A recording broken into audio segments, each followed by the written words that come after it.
Eh mec, j'avais envie de parler de Kishimoto, t'es chaud? Kishimoto.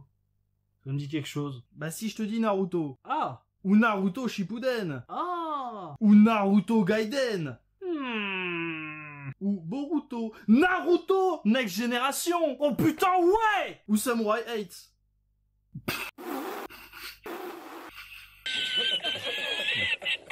Mais du coup tu vas parler de Naruto. Bah non.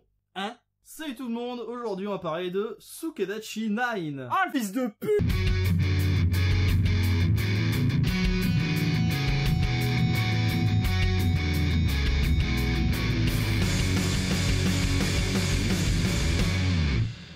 Sukedachi 9 est la dernière série en date de Kishimoto. Elle a été prépubliée dans le magazine Shounen Gangan de Square Enix entre 2014 et 2016 au Japon, puis éditée en France chez Kurokawa entre 2016 et 2017 pour un total de 5 tomes. Non mais arrête de nous prendre pour des bananes, Masashi Kishimoto il a jamais écrit ça. Mais j'ai jamais dit que j'allais parler de Masashi. Je te jure je vais t'en foutre une. On connaît tous Masashi Kishimoto, l'auteur de Naruto.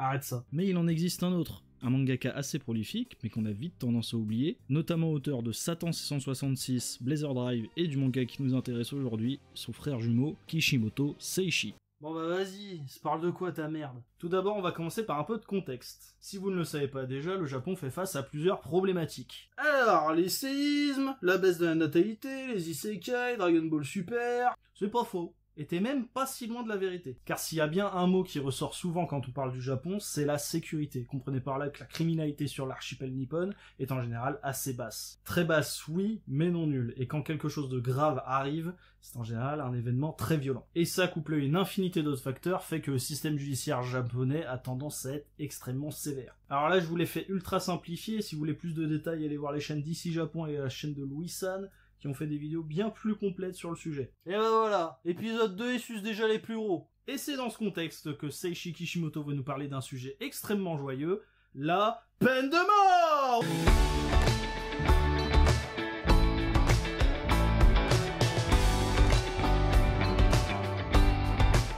On va avoir des problèmes.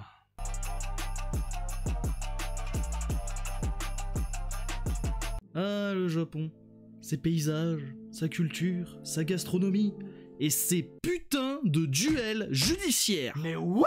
La loi de réparation est une refonte d'une loi de l'époque Edo dérivée de la loi du talion. Elle consiste à placer un meurtrier dans un quartier fermé en présence d'un représentant de la famille de la victime, membre d'une brigade spéciale de la police. Si le criminel parvient à tuer l'agent, il pourra profiter d'une fin de vie paisible en détention, tandis que son opposant devra essayer de le tuer de la même façon dont il a ôté la vie. Ceux qui appliquent cette loi, bradent la justice pour certains et bourreaux sanguinaires pour d'autres, sont appelés les Sukedachi. Yuji, le Sukedachi numéro 7, se voit alors confier à formation de 2 nouvelles recrues au sein de l'unité. Son travail l'amènera vite à découvrir les origines, les failles et les complots tournant autour de cette loi controversée. Alors avec un sujet comme ça, on a 2 pièges à éviter. Il ne faut pas être trop verbeux pour risquer de faire décrocher le lecteur, et en même temps, faut pas être trop graphique ou trop graveleux pour rester juste dans le propos. Et encore, je parle pas du côté touchy de la chose. Mais heureusement, Kishimoto réussit à peu près bien gérer le truc, même si ça implique qu'il a un démarrage un peu en dents de scie. Car dans les 2 premiers tomes du manga, on a un format à peu près épisodique, c'est-à-dire que un chapitre égale un crime, entrecoupé de passages de dialogue, d'exposition qui servent à planter le décor. Mais le gros du scénario, il va arriver à partir du tome 3.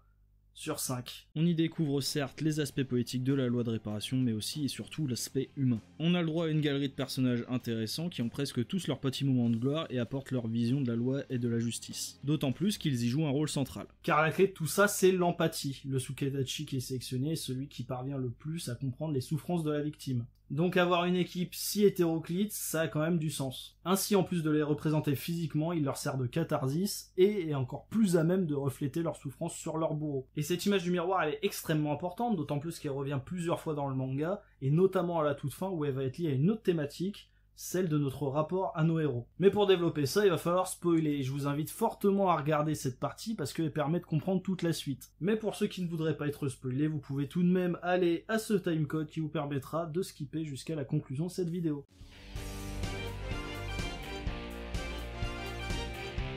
C'est lors du dernier arc du manga que Yuji doit mettre à mort Sakurada, son ami et mentor qui lui servait de père de substitution. Ses convictions et sa vision du monde sont alors mises à l'épreuve, et cet événement sert à rappeler au protagoniste que chaque homme possède une part sombre. Et pour bien appuyer cette dualité, le prochain adversaire de Yuji n'est autre que Yuichi, son frère jumeau qu'il croyait jusque-là décédé.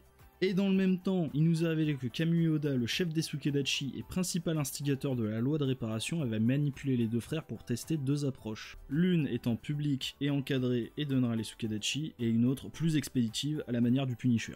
Deux frères cachés l'un de l'autre, deux faces d'une même pièce, deux faces d'une justice qui doit être rendue. De cet affrontement résulte la disparition de Yuichi, laissant son jeune frère avec une promesse. Nous verrons, lors de notre prochaine rencontre, qui de nous deux aura suivi la bonne voie. Ne l'oublie pas. De son côté, Yuji prend la place d'Oda à la tête des Sukedachi en ayant appris une chose, le monde comme la justice ne sont pas faits que de noir ou de blanc, mais bien de nuances de gris.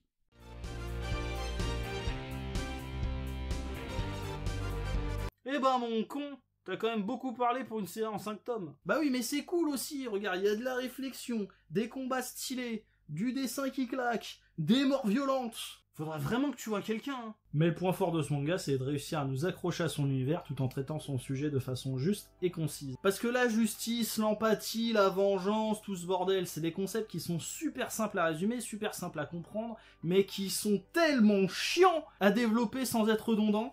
Et franchement, même si l'histoire elle est un peu rushée de temps en temps, j'estime que l'auteur s'en est quand même vachement bien sorti. Ça a le mérite d'être divertissant, intelligent et satisfaisant à lire. Et réussir à faire ça alors que t'as que 5 tomes de marge, j'appelle ça un sacré tour de force. Puis je peux pas m'empêcher de voir une certaine mise en abîme de l'auteur quand tu vois la relation qui dépeint entre Yuji et son frère. Une relation basée sur un amour fort et sincère vers celui qu'on considère comme notre héros et notre protecteur, et là où la jalousie n'a pas sa place.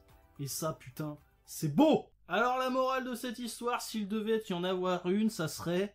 Lisez du Seishi Kishimoto, bordel! Si vous avez toujours pas assez de Naruto dans votre vie, vous pouvez aller voir Satan 166, qui sont extrêmement similaires autant au niveau de l'histoire, autant au niveau du dessin, au point d'avoir eu quelques petites accusations de plagiat au début.